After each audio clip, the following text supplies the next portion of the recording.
وقال رسول الله صلى الله عليه وسلم العلماء ورثة الأنبياء. د دین اسلام محترم و معزز و مسلمانانو، د مختلفو مشایخو بیانات تاسو واوریدل. یقینا تاسو هم ستړي شوي او مشایخ هم پوره کوشش کړی دی چې تاسو ته هغه حق خبري د موقع مناسبت سره چې کوم تعلق لري، د قرآن کریم حقوق، تربیت اولاد یا د نورې مسلې چې کومې دي د ستربندیو کې چې کومې بیانېږي هغه به ټولې بیانې کړي. زموږ نه مخکې چې کوم شیخ صاحب بیان وکړو، شیخ صاحب محمد رئیس حفظه الله، دا هغه بیان کافي دی. انشاءالله موږ صرف د حاضرۍ په نیت باندې راغلو، ځکه چې زمونږ هم سهار ثوابۍ کې بیان او بیا د هغې نه پس مسلسل سفر دلته را رسېدل د دې دپاره چې د قرآن کریم دی ختم په مناسبت کې موږ هم شریک شو. کم ملائک چې د مجلس ته راغلي دي او الله رب العالمین ته به دا نوټونه وړي، نو زمونږ هم دا خواهش و چې د الله مخې ته زمونږ نوم هم په هغې کې چې الله د ماشومانو ختمو د قرآن او د پلانکې انسان چې ډېر مصروفیات یې لرل، دا ټول مصروفیات دا یو طرف ته کړه او د تا سره یې دومره مینه وه چې ستا د کلام قرآن مجید د دې ختم کې دا شامل شو، د علماو بیانات یې واورېدل.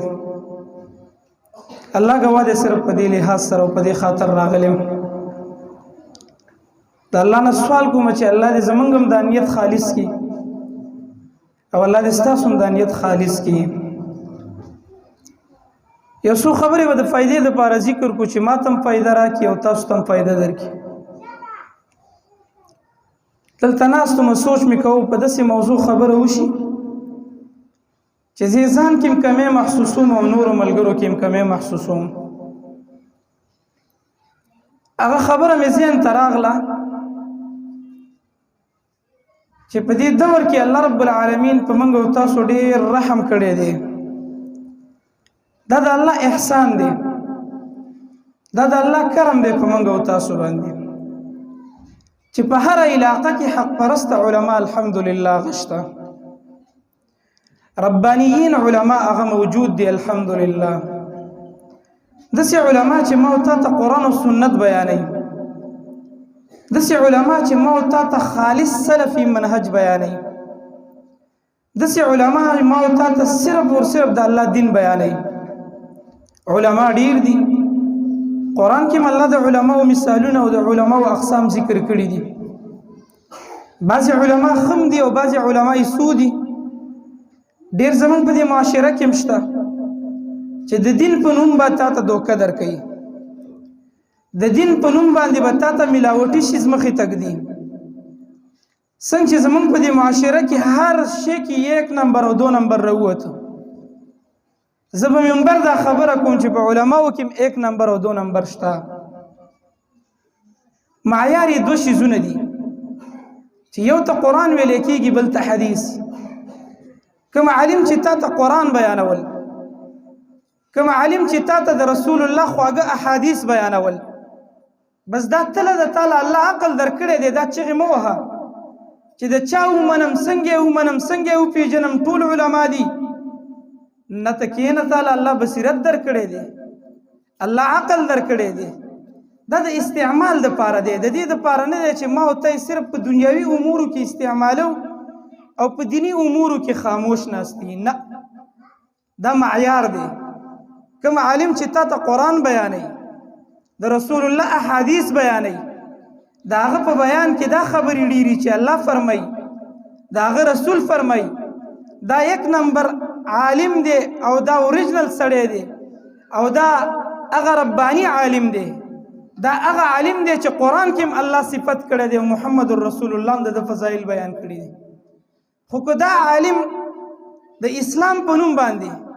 تا فرقې ته راولي د اسلام په نوم باندې خپل مولا ته دی رابلي خپل مذهب ته دی رابلي خپل ډلې ته دی رابلي یا تا ته قصې کهانیانې بیانوي خوبونه بیانوي بزرګ خوب لیدلی دی پلانکي خوب لیدلی دی زه دلته لاړم هلته لاړم پلانکي بزرګ داسې وکړو زمونږ استاسو دین دې خوبونو ته حاجتمند نه دی د الله دین دې خوبونو ته حاجتمند نه دی مونږ سره خو دومره ټایم نشته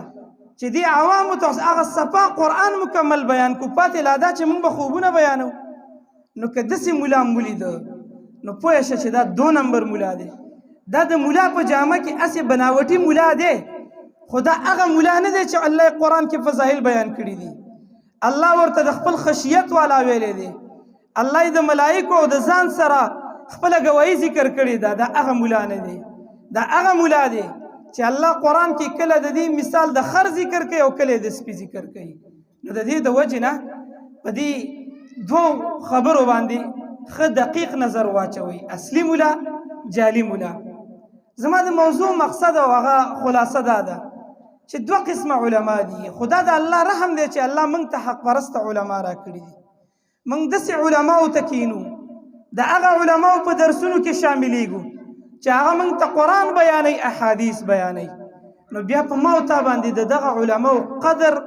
عزت احترام توقیر لازم او ضروری دی لازم او ضروری دی که نه دی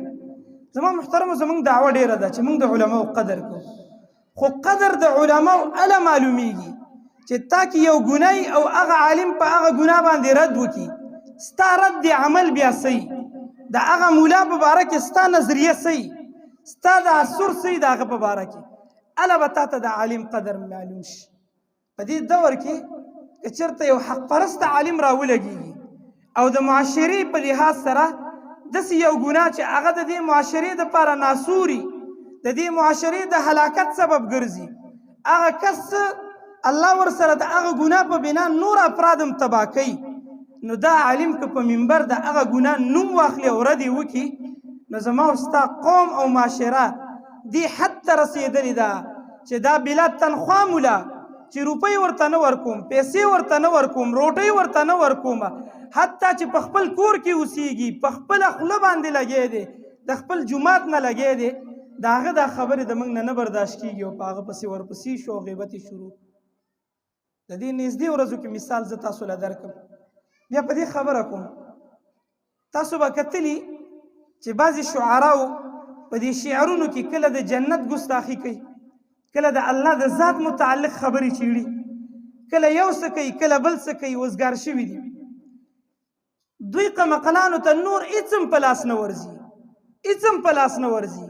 که دوی شاعري ګرموي یا خو د مولا په غیبت باندې به ګرموي یا د الله رب العالمین په تذکره باندې ګرموي چې د خلکو په ذهن کې د الله رب العالمین کوم وحدانیت پروت دی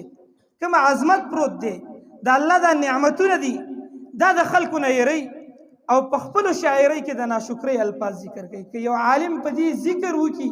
په دې رد وکړي د دې دپاره چې دا شاعر خپله اصلاح وکړي الټا د هغه ملګرتیا ته خلک ودرېږي او علماو پسې سپکې سپورې وایي په دې یو څو ورځو کې سوشل میډیا باندې به تاسو کتلي یو شاعر د الله څه ګیلې او شکوې کړې وي چې حالا دا الفاظ که یو سړی په حوش او حواس کې سره د علمه عقیدتا نوی دا کفر دی ټولو علماو په دې خبره کړې وه شیخ صاحب عبدالحمید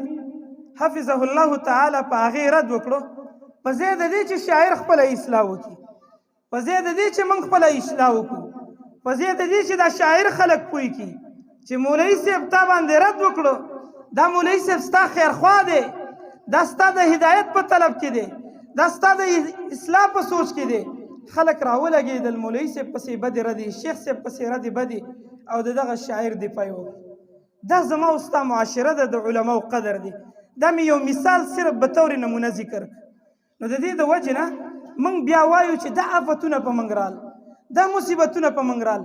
هغه خلک چې د انبیاو نه پس د ټولو نه غټ خیرخوا د دې امت دي هغه علمای کرام دي چې بغیر د تنخوا تا ته د الله کتاب بیانې، بغیر د تنخوا تا ته د محمد رسول الله احادیث بیانې، بغیر د تنخوا ستا د بچی تربیت کوي، بغیر د تنخوا ستا د بچی نه انسان جوړي، بغیر د تنخوا ستا بچی ته ستا حق غي، بغیر د تنخوا ستا بچی ته ستا حقوق خي، بغیر د تنخوا ستا بچی ته هغه د مور او پلار حقوق خي، انسان ته جوړي، با تربیت سړی ته جوړي، د معاشري د ګندګۍ نه بچ کی. هغه خلکو پسې موږ سپکې سپوري بدې ردي او د خولیم کولاوي کړي دي. زما محترمو دا مسله زموږ په دې معاشره کې ډېره عام شوې ده. یو خدا مصیبت نیټ راوتی دی، هر سړی ځان تګدي که ګډې وډې وویلې وایي ښه شاعر دی، که چېرته یو دوه چغې ووالې وایي ښه ملا دی، که چېرته یو دوه فتوې ورکړي وایي ښه مفتي دی، که چېرته یو دوه ټکي ولیکل وایي ښه سکالر دی، ماشاءالله دانشور دی، ښه تجزیې کار دی. دا القابات ورته شروع شي. ښه شیخ صاحب دی، عام طالب زمونږ په شانتي شیخ صاحب پلانکې صاحب. زما محترمو هر سړي ته خپل حق ورکوي. دا د شیخ لفظ دومره ورک او سپک نه دی چې هر چا ته ولګي. د شیخ ځان له مرتبه ده. او که چېرته ډېر یو سړی عالمي فارغه شوی دوه ټکي درې ټکي یاد یې مولوي صاحب ورته ووایه، مولانا صاحب راغلی دی، قاري صاحب راغلی دی، رور راغلی دی، داسې الفاظ ورته ووایه. نو د دې د وجې نه خبره مې دا کوله چې په دې سوشل میډیا که چا څه وویل او څنګه یې وویل تپوس یې نشته، حساب یې نشته. ځکه زما محترمو په دې دور کې هر سړي د دې سوشل میډیا نه ملام جوړ کړو،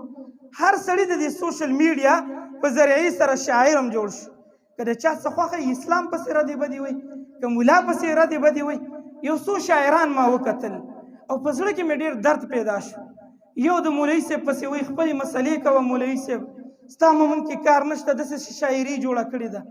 بل هم مزې کوه مولوي صاحب، داسې شاعري جوړه کړې ده. والله زړه مې درد وکړو چې دا علما لګې دي د دې امت سره کومه معامله کوي. حال دا چې زمونږ خو ستاسو په دې حال باندې زړه دردېږي چې مسلمان وروره ولې په غفلت کې پروت یې، ته ولې په دې ګناه کې پروت یې، ته ولې په دې بې پروایۍ کې پروت یې. که ته چا نه یې پوه کړی د چا به لالچ یې، الحمدلله موږ بغیر لالچه تا پوه کوو، بغیر د تنخوا تا ته قرآن بیانو، بغیر د تنخوا تا ته احادیث بیانو. او حال دا چې زمونږ د علماو سره دا طریقه ده. دا یاد وساتئ، دا چې په موږ بدې ورځې راغلي دي، دا چې په موږ باندې د معیشت تباهي راغلې ده، دا چې د موږ نه ښه ورځ مخکې ده او موږ ورپسې، په والله العظیم په هغه اسبابو کې یو اسباب دام دی چې ما ته د علماو حتک، ما ته د انبیاو د وارثینو سره هغه سلوک او هغه رؤیه او هغه حق نه ورکو چې کوم شریعت دوی ته ورکړی دی. دا وجه ده چې ابن عساکر رحمه الله فرمایل لحوم العلماء مسمومه، که د عام سړي غیبت هم وکړه د مړ روغ غوښه به وخوري، قرآن کې چې څنګه الله وایي. خو که د عالم غیبت هم کوو د مړ روغ غوښه هم خوري، خو دا عامه غوښه نه ده، دا د زهرو نه ککړه غوښه ده. د دې د وجه نه عبدالله ابن مبارک رحمه الله به فرمایل من استخف بالعلماء ذهبت آخرته. چا چې علماو ته سپک کتل، په کومه معاشره کې چې علما سپک حسابېدل، په کوم کور کې چې د علماو قدر نه و، په کوم زړه کې چې د عالم قدر نه و، ذهبت آخرته. د دغه سړي د دغه زړه د خاوند د دغه کور د خاوند د آخره خاتمې ته سوچ کوه، الله به آخره خاتمه تباه کوي، آخرت به تباه و برباد شي. زما محترمو تاسو واقعات وګورئ د صحابه کرامو د سلفو دیندار خلکو. پښتانه مثال هم ذکر کوي، وایي د زرو قدر د زرګر سره. ما او تا به د دیندار سړي د قدر نه څه خبر شو. دیندار خلک د دیندار سړي په قدر باندې پوهیږي. هغوی نیکمله خلکو، د قرآن والا خلکو، د حدیث والا خلکو، صحیح سوچه اهل الحدیثو، هغوی سره د دیندار خلکو قدر معلومو، هغوی د دیندار خلکو په قدر باندې پوهېدل. عبدالله ابن عباس رضی الله تعالی عنہ په باره کې راځي، زید ابن ثابت رضی الله تعالی عنہ یو جنازې ته رالی چې دا په هغه صحابه کرامو کې د مشرانو صحابه کرامو کې کاتب وحی دې ته ویل کېږي، په قرآن باندې ډېر پوه او ماهره انسان. نو دا یو جنازې ته رالی، په هغه جنازه کې عبدالله ابن عباس رضی الله تعالی عنہ هم و. چې عبدالله ابن عباس رضی الله عنہ وکتل چې یاره دا مشر صحابي عالم دا راغلی دی جنازې ته، نو دا عبدالله ابن عباس د جنازې نه پس د هغه د اس سورلۍ واګې ونیولې او ورته وایي چې حضرت او شیخ صاحب تاسو کینئ په سورلۍ باندې، د تعظیم د پاره د اکرام د پاره د احترام د پاره د هغه د سورلۍ واګي ونیولې. لکه په دې دور کې یو عالم ګاډي ته خیږي او ته ورته ګیټ کولاو کې ورته وایې چې کېنه. دقه شانتې عبدالله ابن عباس رضی الله تعالی عنه د خپل ځان نه مشر صحابي زید ابن ثابت رضی الله تعالی عنه سره دا عمل و. هغه چې وکتل چې عبدالله ابن عباس دا خو ځان له عالم دی، دا خو ځان له مفسر دی، دا خو ځان له ترجمان القرآن دی، دا خو ځان له حبر هذه الامه دی، د زما عزت کوي، د زما د سورلۍ واګې نیولي. ورته وایي عبدالله ابن عباس داسې مه کوه، ته خو ځان له پوهه سړی، ځان له فقیه، ځان له عالمې، ځان له مفسرې، داسې مه کوه، دا واګې پرېږده، زه به خپله وخېږم. وایي لا والله نه هېڅکله داسې نشي کېدی زید ابن ثابته، واګې نه پرېږدم، ستا اکرام کوم، دا مې د احترام د وجې نه تا ته نیولي دي. لا والله كذلك نفعل بالعلمائنا، زمون خو دا طریقه د خپلو علماو سره شته چې د علماو قدر کوو. عبدالله ابن عباس چې ځان له د قرآن مفسر، د دې امت د ټولو نه لوی عالم حبر هذه الامه، د بل عالم قدر څومره کوي، یو عالم د بل عالم قدر څومره کوي، نو ته د دې نه اندازه ولګوه چې په یو عالم د بل عالم قدر څومره دی، نو په عامي باندې به د عالم څومره قدر وي. دغه شانتې زما محترمو په الکامل ابن عدي کې یو واقعه ده. یو شیخ وایي زه په مینا کې ولاړ وم، وایي ما کتل چې ګورو یو شیخ په سورلۍ باندې سور دی، بل شیخ د هغې نه مخکې روان دی، د سورلۍ واګې یې نیولي دي، بل ورپسې روان دی. وایي حیران شوم، تعجب مې وکړو چې دا منظر مې ولیدل چې یاره په دې سورلۍ باندې ناست کس او دا دوه کسان یې دومره عزت او دومره احترام کوي چې خلکو ته چغې وایي چې شیخ له لاره پرېږدئ، لاره کولاوه کوي چې دا شیخ په اسانتیا سره د دې لارې نه وځي او په رش کې ګیر نه شي، تکلیف ورته ونه رسېږي. وایي ما سره یو کس ولاړ، ورته ومې ویلي چې من الراکب دی په سورلۍ باندې ناست څوک دی، دا کوم عظیم شخصیت دی؟ وایي چا راته وویلې چې امام اوزاعي رحمه الله دی، د وقت امام، د یو وقت محدث امام اوزاعي رحمه الله دی. وایي ښځه دا خو امام اوزاعي دی، یو لوی محدث دی، د وقت امام دی. من القائد دا چې راښکاږي، دا مخکې چې ترې روان دی، دا د عزت دپاره چې چغې وایي چې لاره ورته پرېږدئ، دا څوک دی؟ وایي دا راته وویلی شو چې سفیان ثوري رحمه الله دی، دا هم د وقت امام دی سفیان ثوري رحمه الله، نومونه به یې تاسو ډېر اورېدلي. دا محدث دی، وایي دا هم د بل عالم قدر، د امام اوزاعي رحمه الله قدر په کوم انداز کوي چې سورلۍ واګې نیولي. څه مو خیال دی؟ موږ عوام په دې شرمېږو چې د مولوي صاحب سره مې دلته کتاب نیولی، داسې ده که نه ده؟ قسما بالله موږ له په دې شرم راځي. او حال دا چې نیکعمله خلک او دینداره خلک چې د ځان پروا یې ونه وکړه، دا ټول د وخت محدثین او امامان تیر شوي دي چې کله ته د سیرت کتابونه او د تاریخ کتابونه راوچت کړي، د سفیان ثوري رحمه الله په باره کې علما څه لیکي او دغه شانتي وایي بیا مې ترې تپوس وکړو قلتو فالسایقو، دا چې د سورلۍ نه شاته روان دی او چغې وایي چې لاره پرېږدئ او د عزت دپاره خلک دې سورلۍ ته نه رانږدې کوي. فالسایقو، دا سایق څوک دی؟ دا شاته چې روان دی دا کوم شخصیت دی؟ وایي راته وویلی شو چې امام مالک ابن انس رحمه الله دی. وایي حیران شو چې دا علما دي او د بل عالم قدر څومره کوي، دا یو عالم د بل عالم قدر څومره کوي، پاتې لا دا چې موږ جهاله د عالم قدر وکړو. زما محترمو ډېر واقعات زه په دې باندې بیانوی شم چې یو عالم د بل عالم څومره قدر کړی. ته د دې نه قیاس واخله ای زما محترم وروره، ای زما شاعره وروره، ای زما ناپوهه وروره، ای زما غافله وروره چې یو عالم د بل عالم څومره قدر کوي. نو ما او تا په کومه درجه کې پراته یي چې ټکي علم نه لرو، ټکي پوهه نه لرو، په ځان نه پوهېږو، په ټکي نه خبر، دا راته علم بیانوي، د الله کتاب بیانوي، احادیث بیانوي او بیا هم قدر نه کوي. ته د یو سرکاري افسر سره چېرته د سکول پرنسپل سره یا داسې عصري تعلیم یې کړی د هغه سره په داسې کمزور هیئت میلاو شه او دا خوله ورته چینګه مه کړه چې د هغه تا سره کوم عمل کوي. دا واحد علما دي چې موږ ورسره میلاویږو په داسې حالت کې چې مړه دا به راباندې اوس بل کوم پیکار اچي. او دې علماو ته هم دې بعضې عوامو ته هم ګناه نشته. بعضې عوام دې مولیانو عادت کړي په دې خبرو باندې که چېرته مولوي صاحب د زکات مسله بیانوي یا د سرسایې مسله بیانوي نو ډایرکټ د عامي په ذهن کې راشي چې مولوي صاحب بیا خپل جب ګرموي. زما خیر دې مولوي صاحب بیا د جب ګرمېدلو ته اراده ده. الحمدلله موږ په هغه خلکو کې نه، په هغه طلباو کې نه، په هغه علماو کې نه چې د چا نه تمه ساتو نم ساتلې ده نه ساتو او نه ورته په تمه د الله په فضل د دې د وجې نه موږ په منبر باندې ښه په جهر حقه مسله چې راته بیان شي که زما د ذات خلاف ولې نه بیانوي نو د دې د وجې نه ستاسو په حضور کې دا عرض دی که د هر مسلک عالم که د هرې طبقې سره تعلق ساتل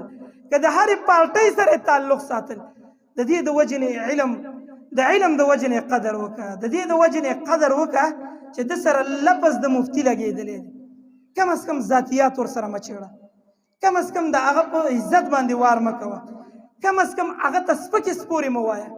که بل عالم رد کوي کومه حقه مسله غلطه مسله بیانه کړي او تا ته حق معلوم وي په ښه انداز کې پیش کړي په ښه انداز کې